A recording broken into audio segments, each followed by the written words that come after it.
Hi mga day ko mga kadayers! Welcome back to my channel mga day! Gabi buba, gabi buba, gabi buba. Laban lang.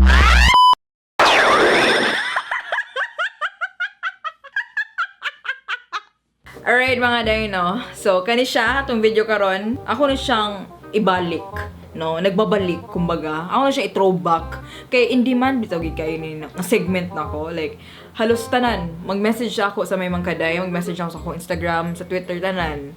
Tapos ako messenger, ang personal messenger, no? Daghan siya mo, ingon nga, Ate Mon, pwede ni mo ibalik tong Bisaya song translation ni mo.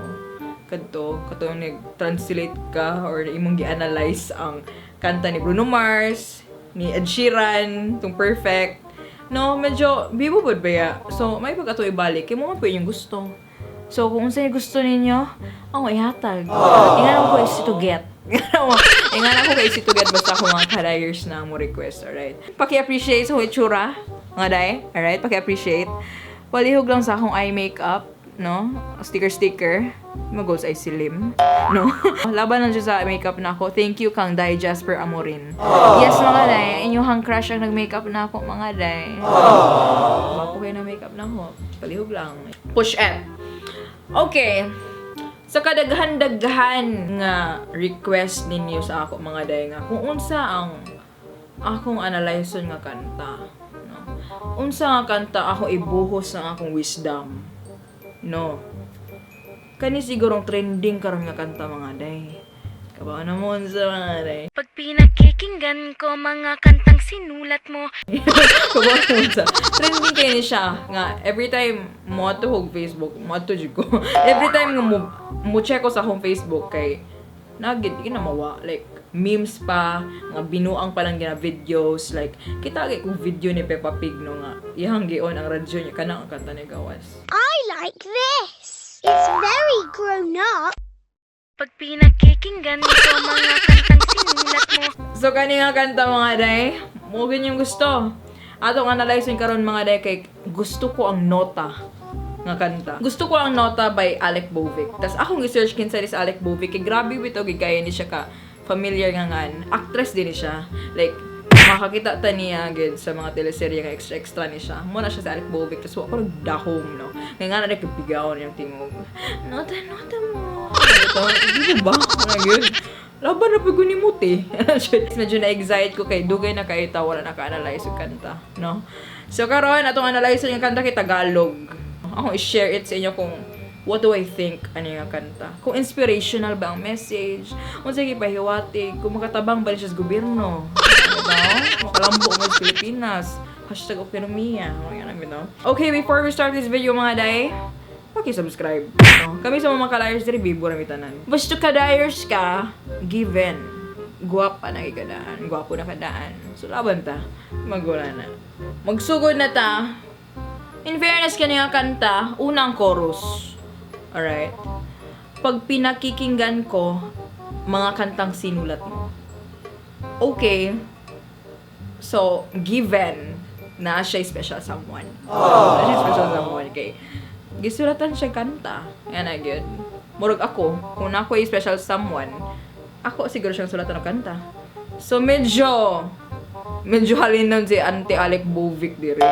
Si Day Bovic. Si Day Bovic medyo halinon. Okay, first analysis. Sa first lyrics pa lang, na-analyze na ako, no, na-feel good na ako. Dako kaya ako ang feeling nga medyo halinon pa si Day Bovic. Okay. Iba lalim sulatan kag kanta. In fairness, but Day Bovic, oy, dako po siya tutoy. Kumabol niya. Kasi hindi ka nagdakong tutoy. Palihog lang. So, nakagets rapod ko. Pinatitibok mo ng kay bilis ang puso ko. Pak. Pag pinakikinggan ko mga kantang sinulat mo. O, diba? Bigaon, gito siya tuno. Palihog lang. So, balik yapon siya. Pag pinakikinggan ko ang mga kantang sinulat mo, pinatitibok mo ng kay bilis ang puso ko. Kaduhanan niya gingon. O sige, marabag. O sige, ikaw na in love. Ikaw na nag-love life. Ano bitaw? Yung mga hampas ang mga ngiri. Ano bitaw? Okay. Ewan ko ba kung bakit sa tuwing maririnig ang saliw at ang himig ng sinulat mong awitin. So basically, kani sigurong kantahan okay about lang jud sa kanta nga gisulat sa Lucky. Anong murag unsa din nga kanta oy? Murag basahan lang siguro mino. Ito. Ano sige ko wali diri. Murag unsa din nga kanta oy? Lahi ra jud ang himig ng sinulat mong awitin. Nasasabik, bitin na bitin, basang-basa sa pawis. Unsa din nga kanta oy? Unsa din nga kanta gisuot sa imong uyab? Nganong basa na may kasingot nimo diha? Murag sir ka gagsutanghon diha. Unsa di oy? Daibovic ha. Murag lahi na ning imo. Lahi na ni. Abi ba na ako we're just talking about the song. Nganong naningot na mangga. Bigaon sa Daibovic. Grabe, nasasabik, bitin na bitin, basang-basa sa pawis. Sige. Push natin yan. Pinatitibok mo muli ang puso ko ng kay bilis. Sige. Sige. Kirapod. Okay, refrain. Pagkat gusto ko ang nota ng mga kanta mo. Oy. Dili na ko naangal gamay. Kaya raglahi huwag siya paminawon. Kami sa akong mga kadayers Daibovic, no? Kaya dili dyan maingon nga, grabe ka, gullible. Hashtag gullible. Dili man siya ingon nga, urabag, pagkat gusto ko ang nota ng mga kanta mo. Di ba kung makadungog ta mga day, hello, it's 2019, kung makadungog kag nota, alams na! So, nagsibuhay na ta dire, kalams na. Di na nalapat na to i-expound pa. Kabaka na taon siya gusto niya. Gusto siya nota, day. Kabalo na mo yung monsa na, di ba?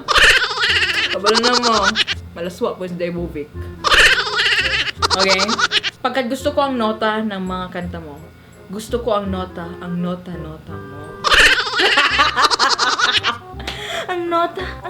nota mo. So, day, uy. Actually, Daibovic, no? Let me break it to you. Okay? Wala ka nahangol sa kanta. Actually. Analysis na ako, wala ka nahangol sa kanta nga yung i-compose para nimo. Pero imong gihangolan ang iyang nota day. Ang nota sa Lucky day. Imong gihangolan diri. Palihog lang kasi may atika diri no nga ang kanta diri imong gi basang-basa di kas pawis tungod sa kanta. Ang nota ko siguro mong gusto diri. Sabi daw, may atika diring dapit. Palihog lang. Sukay ka ko no. Sukay ko. Gibalik na po niya. Gusto ko ang nota ng mga kanta mo. Hala, ay ko glabda. Kaya wajud ka nahangol sa nota sa kanta eh. Like first of all, kinsay bae nga mga arouse tungod sa beat lang sa kanta. Sa nota. If that makes sense. Unsa di ay uy, marabag ay may katika day. Wa ka nahangol sa kanta. Gusto ko ang nota mo eh. Grabe, medyo agresibo si Daibovic eh. Yan ang yung mahiwatig ko tao.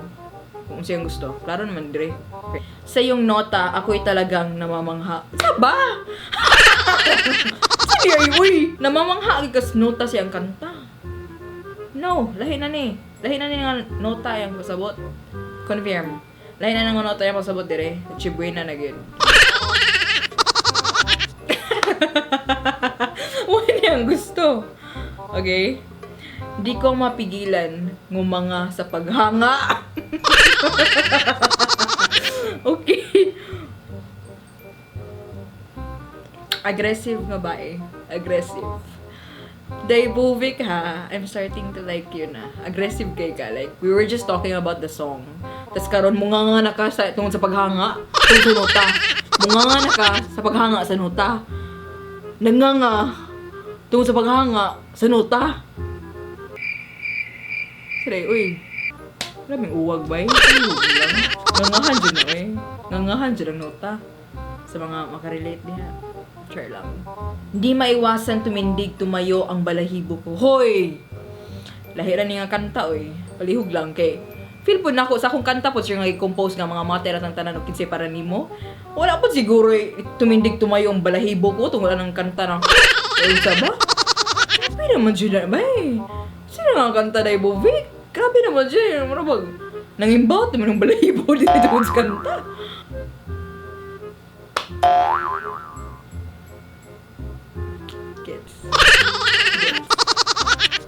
Gets ko na. Alright. Di man yung malaswa kay ko hunahuna, no? Pero dako may gut feeling mga day, bitaw nga. dili na ni mo. Murag, double meaning. Pag narinig ko ang mga kantang sinulat mo, feel na ko, no, ang kantang sinulat mo, it's when they do it. Gets mo na ko. Kung ilang buhaton, bitaw. Ang saan mo na ko na-explain. Ang mga kantang sinulat mo, it means nga, kung buhaton na sa lalaki sa iya, ha, kanang mo ba isulat ko na wala na bitaw. So, bali, ang laki ang nota. Ang iya na isulat. Gets mo na ko.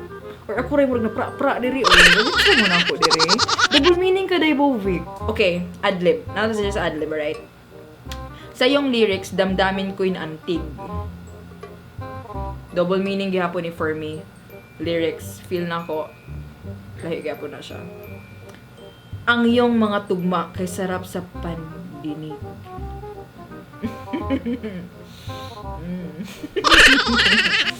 Kahit na anong tono, kahit na anong key, puso ko ay umaawit from key of C to key of P.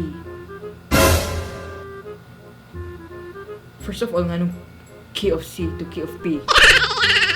Chismis. Ang mga choice of letters. Chismis. Kabalo mo, unsay overall ipahiwatig ani sa bae ni Day Alec Bovic. Gilamian ra gid siya sa eskwela taog tarong. Oh. Lamian ra ka day. Nga imo na double meaning bitaw nga imo ipa-as if nga ang eskwela og tarong kay kanta. Refrain 2. Pagkat gusto ko ang titik ng mga kanta mo. Gusto ko ang titik mo. Sa ba? Ay, malaswa kayo ba minami? Ginhenota yung karon titik. Sorry, wala wag. Sorry, ay. Pwede rin dyan mo ingon nga, tik-tik niyo. In love ako sa nota ng mga kanta mo. Okay, gets ko na. In love kay siya sa nota sa laki. Oh, yun lang. Actually, mga day. No? Pero yung kanta nga ipa-analyze ako. Actually, mura na siyang bottom line. Nahangol na siya sa nota sa laki. End of song, mga day. Sumuto siya, grabe kay demand. Bitaw nga kanta nga akong i-analyze. Ngayon yung gusto. Kanya, abi pito na ako, grabe, gitigay ta maka... Okay ba? Okay, yun ginanong ganda. Pero klaro naman guys, auntie. Halata naman pagkay siya. Marabag di naman ito dapat i-analyze. Huwag ka nahangol sa kanta, i-compose. Sa nota, mga salaki nahangol. I hope na-enjoy mo nga video mga day. I hope daghan mo na-learn, no? Kung ganahan mo na kanta mga day, padayon sa pagpaminaw, no? Pero ako ikaw hindi siya inspirational. Laban sa beat. Ganahan ko sa beat. So mga day, kung nag-enjoy mo nga video mga day, o gusto gid mo nga mubalik dito nga segment for good, like ka nga video mga day, laban ta, and don't forget to subscribe to my channel mga day, alright? Road to 100k ta mga kadayers, laban.